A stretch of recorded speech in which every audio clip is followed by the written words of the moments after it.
Hi guys, welcome to this video. This is Dr. Moorthy working as Assistant Professor in the Department of Automobile Engineering, SNS College of Technology, Coimbatore. This is a lecture series of automotive component design. So in this video, we are going to discuss about a topic called design of connecting rod. If you take a IC engine, the reciprocating motion of the piston is converted into rotary motion by means of connecting rod. So this connecting rod is connected or acting as a connecting medium between piston and crankshaft. Right. So what are the importance of connecting rod? So the connecting rod converts the linear motion of piston into rotational motion required by the crankshaft. As I said earlier, the connecting rod is connected is a connecting medium between a piston and crankshaft. So by means of linear motion or reciprocating motion of this piston is converted into rotary motion by means of a crankshaft and load bearing. So this component must withstand higher forces stress during operation. Yes, we know this connecting rod piston crankshaft is placed in between of combustion chamber. Once the combustion process is initiated, the fuel is starts to burn. Once the fuel is burning, the heat energy is produced. Of this heat energy is converted into mechanical energy by means of piston, connecting rod and crankshaft. Next one, the various different types of connecting rods. Yes, we know generally we have different classification based on the orientation like I-beam design, H beam design, forged or cast. As I said previous, I-beam design means the cross section of this connecting rod is mainly in terms of I section, and whereas in the high beam design the cross section of the connecting arm is looks like a H shaped.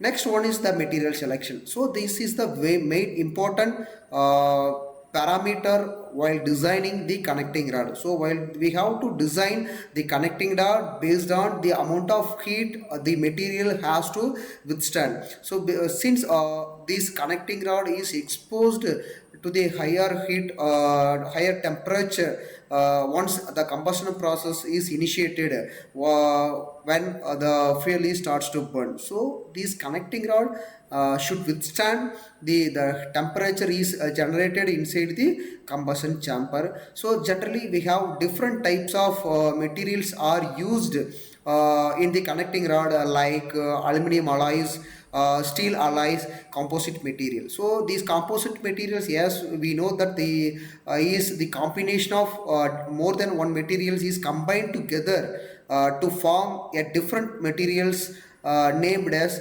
composite material. Generally, aluminum alloys are very lightweight materials, and steel alloys are excellent strength to toughness, and the composite material are better performance as it is known as reduced weight and with higher performance. So that is the difference between the aluminum alloys, steel alloys and composite materials used for the design of connecting rod. Next one, what are the key design consideration while designing the connecting rods? As we discussed previously, the stress analysis is plays a major role. As we know, during the combustion process, these connecting rods exposed huge temperature and pressure, so that we designed the connecting rod based on the design factors.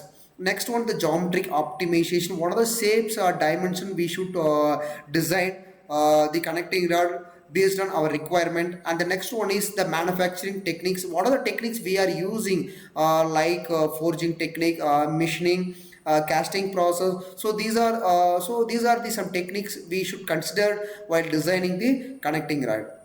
Next, the performance enhancement. So the starts with the resistance to fatigue. So these connecting rod is repeatedly exposed to the high temperature pressure, so that it should resist or act as a resistance to these parameters, and then vibration damping, then increased stiffness. So these are the some parameters or factors the connecting rod should resist, or we should designing the connecting rod based on these factors. Next one, the testing and validation. So once the connecting rod is designed or manufactured, so we have to design the or test like static testing, dynamic testing, and long term durability. So these are the some testing we should taken care, and some the future trends like smart materials, 3D printing, and sustainability. So we should focus these factors while designing the connecting rod in futures. Thank you.